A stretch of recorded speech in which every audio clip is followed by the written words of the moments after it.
মধ্যপ্রাচ্যকে বলা হয় বিশ্ব রাজনীতির দাবার বোর্ড, কিন্তু গত কয়েক বছরে সেখানকার চিরশত্রু দেশগুলো এখন একে অপরের পাশে বসছে। অন্যদিকে পুরনো মিত্রদের মাঝে তৈরি হচ্ছে বিশাল ফাটল।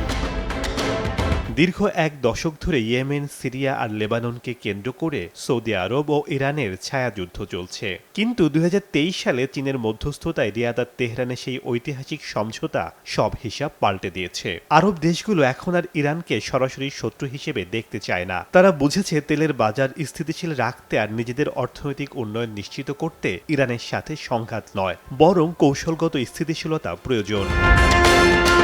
অন্যদিকে ইসরায়েল ভেবেছিল আব্রাহাম অ্যাকর্ডসের মাধ্যমে আরব বিশ্বের সাথে তাদের সম্পর্ক মধুর হয়ে যাবে। আরব আমিরাত বা মরক্কোর সাথে তাদের বাণিজ্যিক সম্পর্ক বাড়লেও সাধারণ আরব জনগণের হৃদয়ে ইসরায়েলের জায়গা হয়নি। বিশেষ করে গাজা সংকট এবং সাম্প্রতিক সংঘাতগুলো ইসরায়েলকে আরব বিশ্বের কাছে ফের এক অস্থিতিশীল শক্তি হিসেবে দাঁড় করিয়েছে।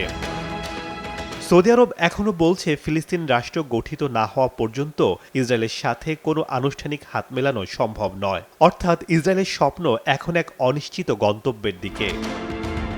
বর্তমানে আরব দেশগুলো এক অদ্ভুত ভারসাম্যের নীতিতে চলছে। তারা না পারছে ইরানকে পুরোপুরি আলিঙ্গন করতে, না পারছে ইসরায়েলকে মেনে নিতে। বিশ্লেষকরা মনে করছেন মধ্যপ্রাচ্য এখন আর শুধু ওয়াশিংটনের ইশারায় চলে না। রিয়াদ, তেহরান আর কায়রো এখন নিজেদের ভাগ্য নিজেরাই লিখছে। ইসরায়েলের জন্য এই অঞ্চলটি আগের চেয়ে অনেক বেশি কঠিন হয়ে দাঁড়িয়েছে, আর ইরানের জন্য তৈরি হয়েছে নতুন সুযোগ। শেখ সাদি মারজান, সময় সংবাদ।